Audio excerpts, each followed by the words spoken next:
I want to read in 2025. It's actually more than that if you count, but just ignore it, ignore it. Hi guys, welcome back to another video of mine. Is this the first one of the year? Happy New Year! I am doing my 25 books that I want to read this year. I'm trying to be very realistic with these. This year I feel like I really took some leaps and bounds in my reading journey. I've loved it. I really loved a lot of what I read this year. I want to keep reading what I love to read, but also like stretch myself. Experiment some more this year. So you guys are going to see this list. It's going to be all over the place. And this is a mixture of books that are already on my physical TBR, books that I don't own but really want to buy because I want to read them, and then books that have not been released yet but will be this year. So that's kind of the format that we're working with. And also there's no order. This is just completely random. First one is actually a whole entire series that I want to read this year. It's Throne of Glass. This is literally, how many books are there? 1, 2, 3. Okay, there are 8 books in this series and I really want to read it. I wish you could I really want to read this year. Yeah, I'm really sad that I'm so behind, but I feel like some of you guys still ask me to read it. Now I'm worried that like no one will care if I read it and vlog it, because I'm like, the reason why I want to read it is because Sarah J Maas is one of my favorite authors. I've only read ACOTAR from her, but I just absolutely love that series. It also gets extra points for nostalgia. I actually don't really know what Throne of Glass is about because I've really tried to avoid any kind of insight on it. I just love to go into it blind, but I think the main character, I believe she is the assassin for the king, or like she goes into some kind of competition to become the assassin. I really don't know, and I know this is probably so comical. I promise I'll give better descriptions on the other books. Yeah, this is romantasy, but this is also high fantasy, and there's like magic in here. I think there's also found family, so I'm really excited to read it. Okay, now for the next series. You're probably like, what is that? Mass market paperback.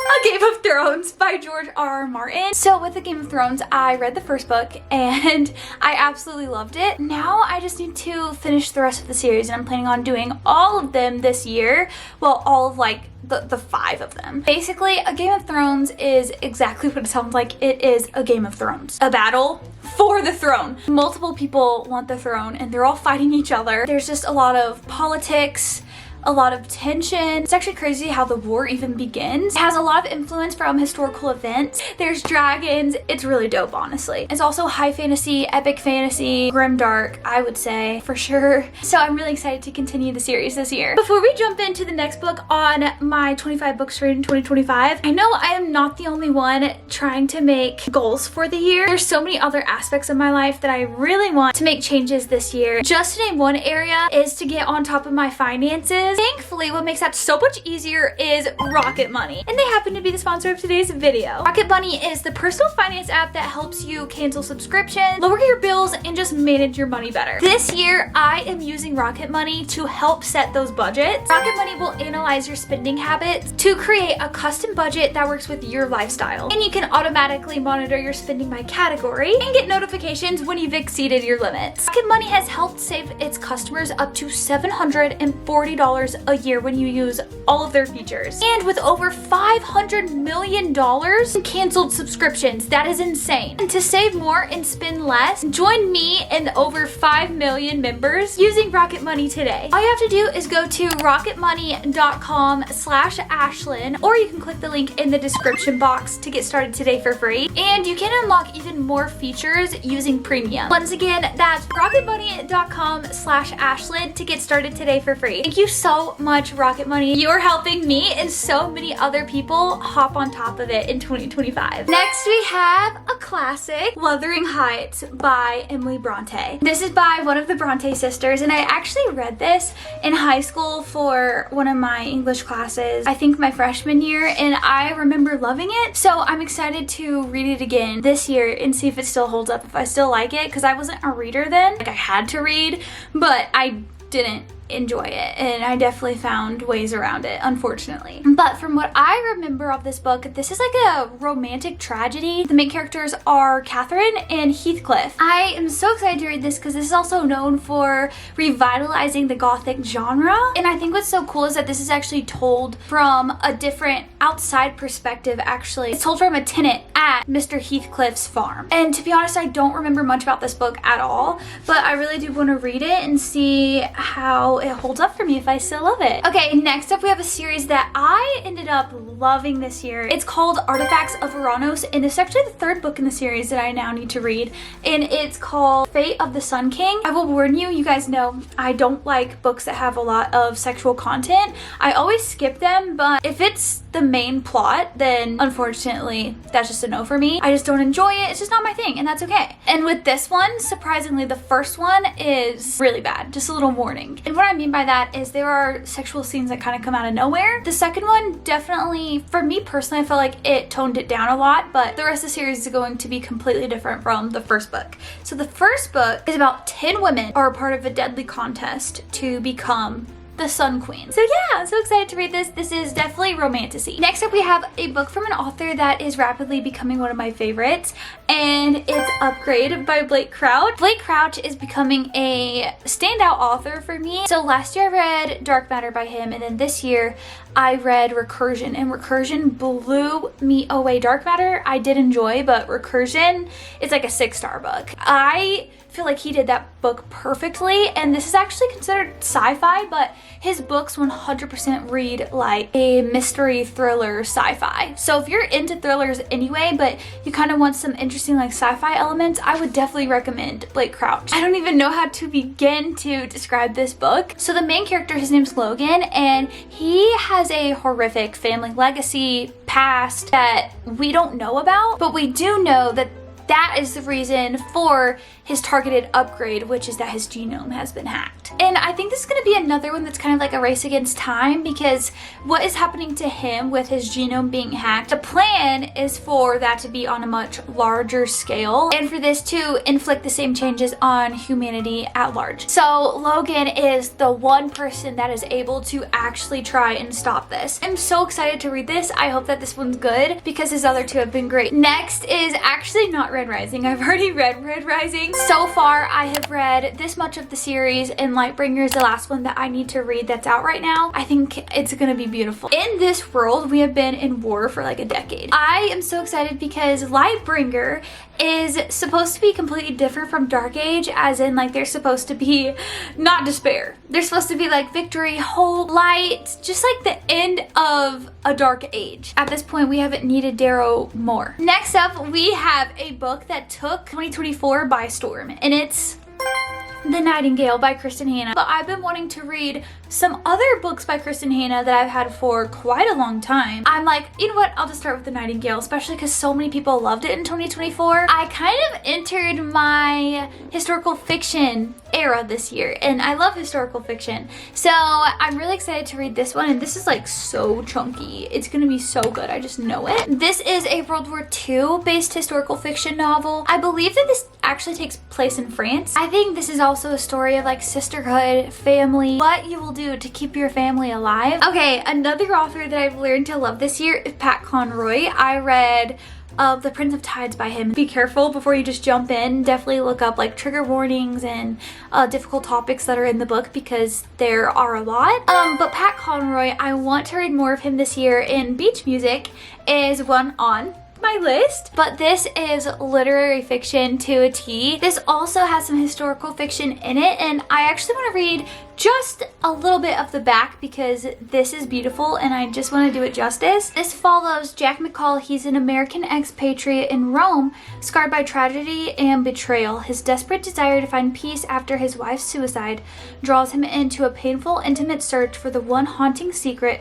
in his family's past that can heal his anguished heart. Spanning 3 generations and 2 continents, moving from the ruins of the modern American South to the ruins of ancient Rome, from the unutterable horrors of the Holocaust to the lingering trauma of Vietnam. So I'm very excited to read this one, and I know it's going to be heartbreaking. His books are worth the pain. Next is a huge book, and it is The Stand by Stephen King. I really want to read it. This is also my husband Ian, one of his favorite books ever. I have just heard him passionately talk about this book and how incredible it is and how it's one of Stephen King's best, and I love Stephen King. I want to read The Stand. It's literally just the page count that scares me. This is very much so like an apocalyptic kind of book, but it's definitely like thriller, horror. So there is this plague that breaks out, and then people start getting these dreams warning of the coming of a dark man. He is called the Prince of Evil. People are being lured either to, I believe, Vegas or to Denver, and depending on like where you're going, it's like evil people are going in one place, or I don't want to say good people, but I believe like more good people are going towards Denver. Anyway, there's this divide in the country, and it's a fight against evil. It's really hard talking about books that you've never read. Next up, we have another book from an author that I've started to love this year,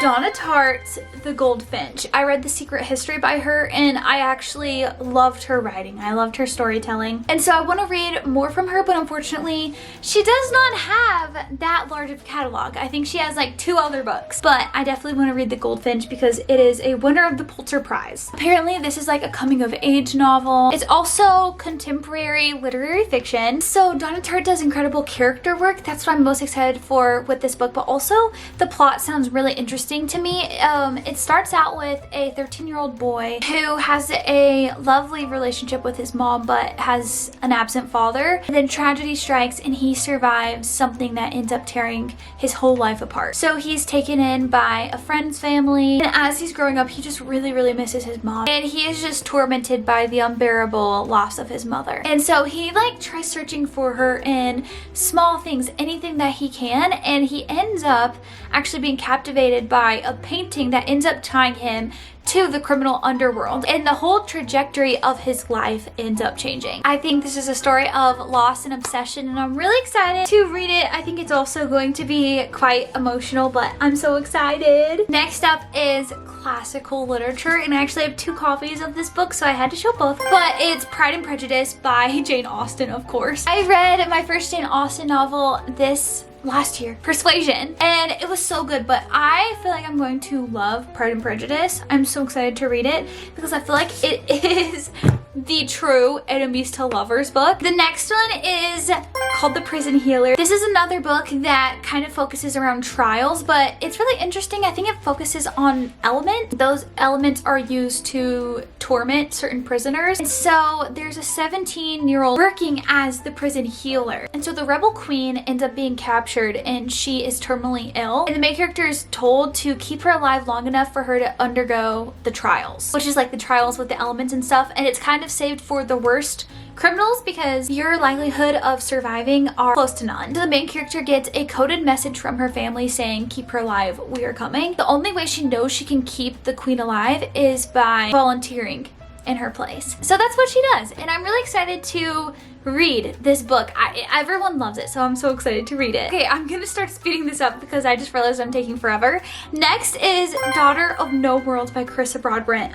Broadbent. I don't know why I said Broadbent. I am so excited to read this series, and I just love how it feels in my hand. I can't wait to read it, and everyone that I know that's read it really enjoyed it. This is a romantasy novel. This one is about a former slave who's fighting for justice, and then a reclusive warrior who no longer believes that it exists, and then their paths end up crossing, and a dark magic will entangle their fates. I'm very excited to read this one. I think it's gonna be really good. This next one I'm so excited to read this year because it's being adapted into a show or a movie. I'm not quite sure. It's like motivating me to actually read it this year, and it's People We Meet on Vacation by Emily Henry. I'm so excited to read this. It's about 2 best friends, Poppy and Alec, and they could not be more different. They have been best friends since they've been in college, and for the past 10 years they've been taking an annual vacation together until 2 years ago where something happened and they don't speak anymore.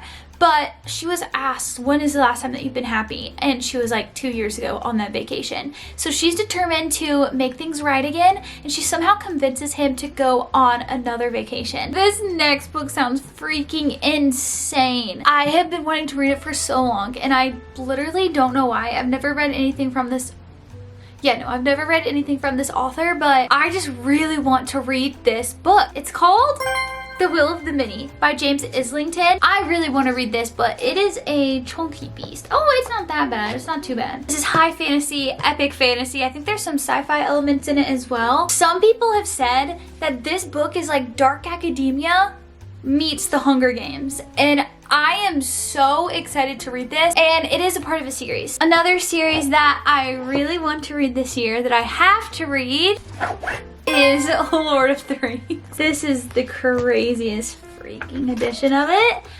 Look at that. I have to read this. Like, this is the book that has inspired all of the fantasy that I know and love. I have to see what the hype is all about, and I'm so excited to dive into insane world that seems so complex to me, but I think it'll be fine. I'm nervous about his prose, although I read The Hobbit and it was a great time and it was totally fine. I just like it, so I psych myself out. Okay, next up is another classic that I know we own, but I can't find it anywhere. It's 1984 by George Orwell. This is another classic on my list, and it is the quintessential dystopian novel. This novel sounds insane. It's apparently very relatable to what we're going through today. So definitely political. It's also very thought-provoking as well. Next is Sunrise on the Weeping. This is a new Hunger Games novella, and I am so excited for this one because this one is actually Hamish's story. You know, Hamish is a goat. I'm so excited to read about his story and his reaping. And this one's going to be released pretty early on in the year. The release date is March 18th. Okay, this next one I'm so excited about. It is a highly anticipated read for me, and it is Emily Henry's new book. Its release date is going to be April 22nd, and it's called Great Big Beautiful Life. The cover reminds me so much of a Mariana Zapata cover. Just side note, the description of this book sounds really good. It sounds like it might be one of her best. It is once again authors rivaling against each other. They're both trying to write a biography about a woman that no one has seen for years, and she has a very interesting past, but she's only giving each of them pieces of her story, but they're getting like different information, and they can't collaborate together to write a complete biography because of an NDA. And actually the woman that they're trying to write a biography about, her name's Margaret, and I love the end of the description because it says, and it's becoming abundantly clear that their story, just like the tale Margaret's spinning, could be a mystery, tragedy, or love ballad, depending on who's telling it. Emily Henry is just, she's that girl. Like, she knows what her audience wants, and she writes it. I'm so excited for this romance book to come out. The next new release is called A Sea of Unspoken Things by Adrienne Young. She also wrote The Unmaking of June Farrow, which is another one on my list, so it's like a twofer. She writes books that have magical realism in it,